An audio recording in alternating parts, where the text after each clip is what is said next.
चले भाई। तो उन्होंने बोला कि मैं फिल्म बनाऊंगा तो आपको हीरो लूंगा। तो मुझे लगा कौन है, और ऐसा इन्फिनिटी मॉल में फूड कोर्ट में आके ऐसे कौन बोलता है। तो मैंने बोला okay thank you so much, आपको ऐसा लग रहा है। तो उसके बाद उनसे कोई परिचय नहीं हुआ, कोई कांटेक्ट नहीं रहा। और करीब 8 साल 9 साल बाद 2018 में भी स्टार्टेड सर, 19 में 2018 में मुझे कॉल आया और उन्होंने मुझे याद दिलाया कि आपको याद है आपको मैं इन्फिनिटी मॉल में मिला था। तो वो है हमारे प्रोड्यूसर उमेश राणा जी। इन्होंने अपना प्रॉमिस रखा और मुझे मौका दिया इस फिल्म का पार्ट बनने का। और शंभू जी, विनय जी, बहुत ज़्यादा मज़ा आया शूट करके दिया गया है। और हमारे सभी भाई लोग जो अपने कॉलेज में रोमांस कर चुके हैं उनको थोड़ा सा याद दिलाने की कोशिश की है कि ऐसा कुछ हुआ करता था। याद है क्या, किताबों के बीच में लव लेटर्स रख के सबको याद है, सबको याद होगा। So yeah, thanks to Mitali, she has worked really hard। और मैं सभी डिपार्टमेंट्स के बारे में बात कर चुका हूँ। तो अभी बात करते हैं हमारे डांसिंग डिपार्टमेंट की, कोरियोग्राफर डिपार्टमेंट की। तो मिताली प्रधान यहाँ पे है हमारी कोरियोग्राफर। मैं बहुत कम बोलूँगा क्योंकि मैं ऑलरेडी बहुत बोल चुका हूँ। मैं सीधे मिताली जी को देता हूँ। इससे पहले बस इतना बताना चाहूँगा कि I have work with Mitali before और उनका काम मुझे इतना अच्छा लगा कि मैं बस बहुत रिक्वेस्ट की इनसे कि प्लीज़ मेरी फिल्म में कुछ आप थोड़ा सा मैजिक क्रिएट कर दो। एंड थैंक इन्होंने बड़े प्यार से पूछा है। I am always ready to work with Dev because he is a fantastic and very honest actor.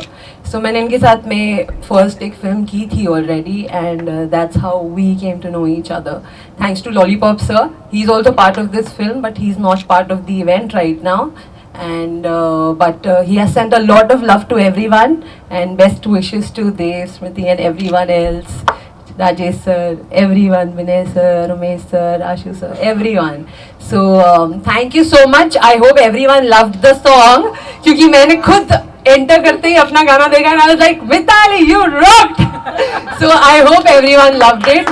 We have put a lot of hard work. Preeti and Arushi is not here, so these two beautiful girls have put their hard work, sweat, blood, everything, whatever they could have done for the song, and thanks to them and thanks to Dev, thanks to Smriti, they've been fantastic।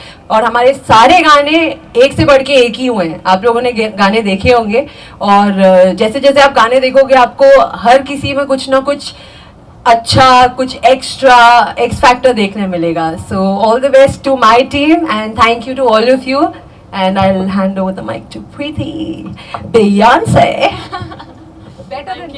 Thank you so much.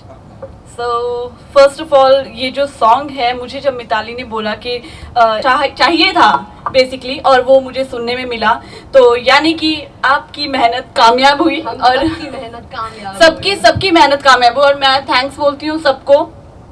All team Lali sir यहाँ पे नहीं है but सबने मिलके इतना effort डाला है कि ऑन सेट शायद से ब्लीडिंग हुआ था मुझे, इसीलिए मैंने बोला। हाँ, तो बिकॉज बॉयज़ का जो कॉस्ट्यूम है डांसर्स बॉयज़ का वो छोटे छोटे कांच का टुकड़ों का है बट ऑन द स्पॉट अपने पास टाइम नहीं था लास्ट टाइम पे। बट मैंने वो शूट फिनिश करके और उसको एसीटोन से ब्लड को रोक के वो शूट कंप्लीट कर दिया और मुझे अभी ऐसा लग रहा है कि वो वर्थ था। वो वर्थ था और बिल्कुल वर्थ था। एक्चुअली मैं बहुत खुश हूँ सीरियसली ये सॉन्ग देख के। और सबका हार्डवर्क, सबके सॉन्ग, सबका फ्लेवर अलग है। हर सॉन्ग अपने आप में ही अलग है। हर सॉन्ग को हम किसी भी सॉन्ग को एक दूसरे से कंपेयर नहीं कर सकते। तो thank you so much to all of you, thank you so much to all media also. Really from the bottom of my heart want to thank Dev because without his trust I wouldn't have been on board for this film and then iske word pe Rajesh sir se main mili and for the kind of trust he had in me and then उन्होंने मुझे पहुंचाया Vinay sir और Umesh sir तक, Shambhu sir, everybody else, Ashu sir से मैं मिली, and everybody and that trust and all the positivity created after that, and but just the source is him, so I thank him, क्योंकि he will always be my first actor जिसने मुझे पूरी film दी है। मैं एक दो गाने करती आई हूँ, लेकिन पूरी फिल्म का ट्रस्ट इन सब ने मुझ पे किया, and I hope I have done a good job. Thank you. Project का नाम, फिल्म का नाम है आभी जा ओ पिया। तो पहली बात तो टाइटल अपने आप में एक बहुत ही मिठास है टाइटल के अंदर, और झारखंड जो अभी तक बहुत ज़्यादा एक्सप्लोर नहीं हुआ है बॉलीवुड में, उसको हमने एक्सप्लोर किया है इस फिल्म के ज़रिए। और मेरे लिए जिस तरह के किरदार मैंने अभी तक प्ले किए हैं उनसे काफ़ी अलग था ये करने के लिए, और बहुत चैलेंजिंग था। तो थैंकफुली डायरेक्टर ने, हमारे प्रोड्यूसर्स ने मुझ पर ट्रस्ट किया कि मैं इस तरह का किरदार पुल ऑफ कर पाऊंगा, क्योंकि sometimes even I don't even look Indian, और यहाँ मुझे गांव वाला बनना था।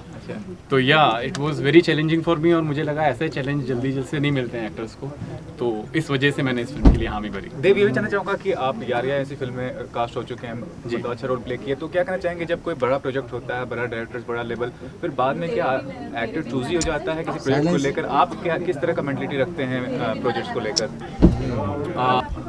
आपका सवाल है कि यारियाँ जैसे बड़े प्रोजेक्ट्स के बाद अब जब आप कोई और प्रोजेक्ट करते हैं, नए प्रोजेक्ट करते हैं, तो बेसिकली जब मैं मुंबई आया था तो ये सोच के ही नहीं आया था कि मुझे यारियाँ या टी सीरीज़ की फिल्म करनी है, या साजिद नाडियाडवाला की फिल्म हीरोपंती करनी है, या जौहर एंटरटेनमेंट की फिल्म आभी जाओ पिया करनी है।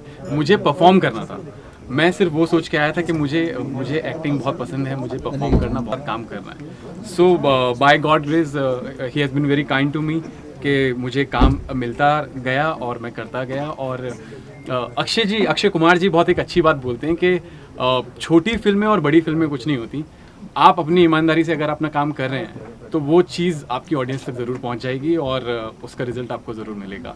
तो ये this is what I have been following. मैं आपसे जानना चाहूँगा कि आपने सब कहा कि थिएटर बैकग्राउंड से बिलोंग करती हैं, तो कितना ज़रूरी होता है एक आर्टिस्ट को प्रिपेयर करना खुद को, क्योंकि ज़्यादातर जो लोग आते हैं वेल प्रिपेयर्ड नहीं होते हैं, ना तो उनका कोई बैकग्राउंड होता है। तो ये बताइए, और देव के हमें बताइए कि एक नोन फेस के साथ कास्ट होना होता है एक्चुअली, बिकॉज मूवी है और थिएटर में बहुत ही डिफरेंस होता है, क्योंकि आपको कैमरे के सामने परफॉर्म करना होता है। तो मुझे लगता है कि एक वर्कशॉप के थ्रू ही आप अपने आप को प्रिपेयर कर सकते हैं किसी प्रोजेक्ट के लिए, जो मुझे सर ने हेल्प किया, क्योंकि मेरा ये फर्स्ट मूवी था। तो काफ़ी डरी हुई थी मैं कि मैं शायद ना कर पाऊँ, बट डायरेक्टर सर ने बहुत हेल्प किया, मुझे वर्कशॉप कराया। 6 मंथ्स तक हम लोगों ने कंटिन्यू किया वर्कशॉप, और जिसके थ्रू मुझे नॉलेज हुआ कि हाँ ये भी होता है, क्योंकि थिएटर बहुत ही डिफरेंट है और कैमरे के सामने परफॉर्म करना बहुत ही डिफरेंट है, सभी को पता है। बट मेरे लिए था, डिफ़िकल्ट था, और आई थिंक किसी भी न्यू आर्टिस्ट के लिए बहुत डिफ़िकल्ट होता है किसी भी कैरेक्टर को प्ले करना। बट अगर सामने वाले जैसे डायरेक्टर सर और प्रोड्यूसर, को एक्टर अगर अच्छे हो, सपोर्टिंग हो, तो शायद आप परफॉर्म कर सकते हैं। लेकिन फिर भी एक कहना चाहूँगा, फिल्म का जो ट्रेलर था, मतलब एक ऑर्डिनरी से सिंपल लव स्टोरी नज़र आ रही है। क्या समझते हैं आज के हिसाब से किस तरह का कंटेंट लोग प्रेफर करते हैं? क्या इस तरह का कंटेंट को एक्सेप्ट कर पाएंगे लोग?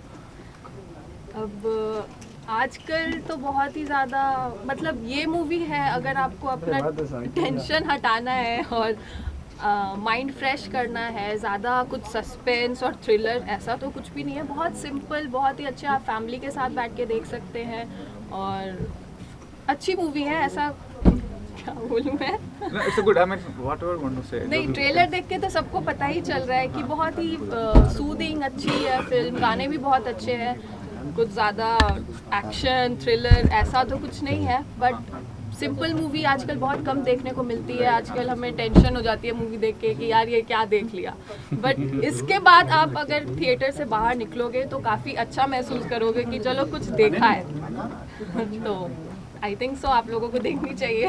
सर आपसे सेशन हमेशा बच्चों के बीच करते रहते हैं कि भाई सोचने की वजह से कैसे मैं डेवलप कर सकूं, और यही प्रेरणा ने हमें खींच लाया कि नहीं, समाज के लिए कुछ और करना है तो कहाँ से शुरू कर सकते हैं। तो एक मूवी ऐसे क्षेत्र था जहाँ से हम अपने शहर के लिए कुछ कर सकते थे, अपने समाज के लिए कुछ कर सकते थे, और इस मूवी के माध्यम से हमने ये दिखाने का प्रयास किया है कि जो पर्यटन स्थल है, जो छुपे हुए हैं, वो कैसे एक्सप्लोर किया जा सकता है, उसको कैसे हम हर जगह पर उसको ले आ सकते हैं, देश में पूरे उसकी देखा जा सकता है वो।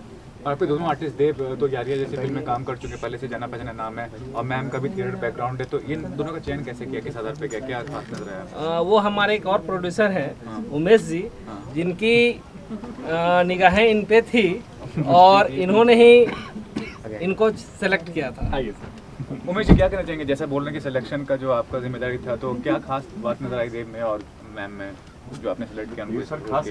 खास बात क्या एक्चुअली हमारी स्टोरी का जो डिमांड था उसमें देव फिट बैठ रहे थे और बहुत पहले से इन पर नज़र थी मेरी। ओके, तो एक मौका आया तो हम लोगों ने कास्ट कर लिया इनको। फिर भी क्या कहना, जो सिंप्लिसिटी आपके फिल्म में, जिस तरह का फिल्म है, एक ऑर्डिनरी सी लव स्टोरी नजर आ रही है, तो क्या कहना चाहेंगे, इस तरह का कितना एक्सेप्ट करेंगे लोग? एक इनोसेंसी फिगर चाहिए था हमको। अच्छा, और वो चीज़ें दिखी इनमें, इस कारण से कास्ट किया।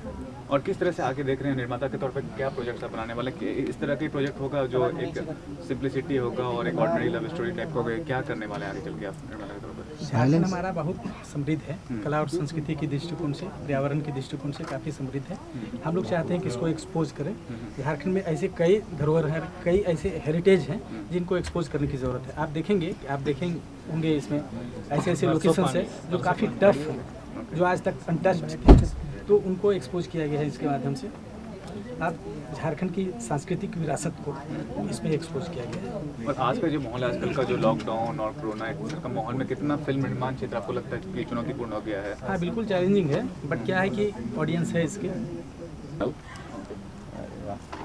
बहुत ही टफ है अंदर से, लेकिन बहुत ही प्यार करता है अपनी पोती को। और ये जो कैरेक्टर है, ये कैरेक्टर मुझे इसलिए भी अच्छा लगा क्योंकि जिस तरह से डेवलप किया गया था, सबसे मतलब मैं ये कहना चाहूँगा कि प्रोड्यूसर से तो मैं बहुत बाद में मिला, लेकिन सबसे पहले जो मिला राजेश जी से मिला, जो डायरेक्टर हैं। एक दिन उन्होंने मुझे बुलाया। इससे पहले मैं काफ़ी सारे फिल्मों में और टेलीविज़न में मैं काम कर चुका हूँ, तो उन्होंने देखा था मेरा काम, तो वो चाहते थे कि मैं इसमें आऊँ। तो मैंने जब सुना कैरेक्टर में मुझे लगा कि नहीं, ये थोड़ा सा डिफरेंट कैरेक्टर है, तो करना चाहिए। And I love to do different type of character. Negative character भी किया है, पॉजिटिव कैरेक्टर भी किया है। ये एक टोटली अलग कैरेक्टर है जो गांव में रहते हैं, रिटायर्ड है, कॉर्नल है, लेकिन अपनी फैमिली को बहुत बहुत ही प्यार करते हैं। अपनी पोती उसे जब पता चला कि आप पोती किसी एक लड़के से प्यार करती है जो गांव में है, तो वो अल्टीमेटली वो उसके साथ मिलवाने के लिए वो खुद चलते हैं। और उसके बाद जो मेन जो नेगेटिव कैरेक्टर है यहाँ पे, उसके साथ भी फाइट होता है यार। अल्टीमेट जो है कि वो हीरो से मिलवाता है। Like it. And what about the producers or about the cast, about Dev and about the leading actress? कैसा था क्वेश्चन आपका, किस तरह शूटिंग पे जो एक्सपीरियंस उसका बताइए? शूटिंग का experience it's a family type of ये था, एनवायरनमेंट था। और हम सब एक जगह पे थे, मतलब सुबह चलते थे, सारा दिन शूटिंग करते थे, शाम को आते थे। शाम को आने के बाद देव वहाँ पे मतलब क्रिकेट का सामान लेके आ जाते थे। हम लोग क्रिकेट खेलते थे। रात को खाना पीना सब हम लोग उधर ही होटल में बैठ के खाते थे, गप्पे होते थे।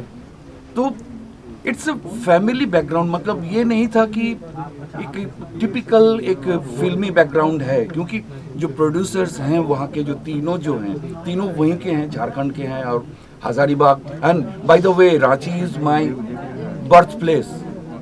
तो मेरे लिए तो और एक मतलब बहुत ही इम्पोर्टेंट बात है कि मुझे रांची जाना है और रांची में जाके मैं शूटिंग कर रहा हूँ।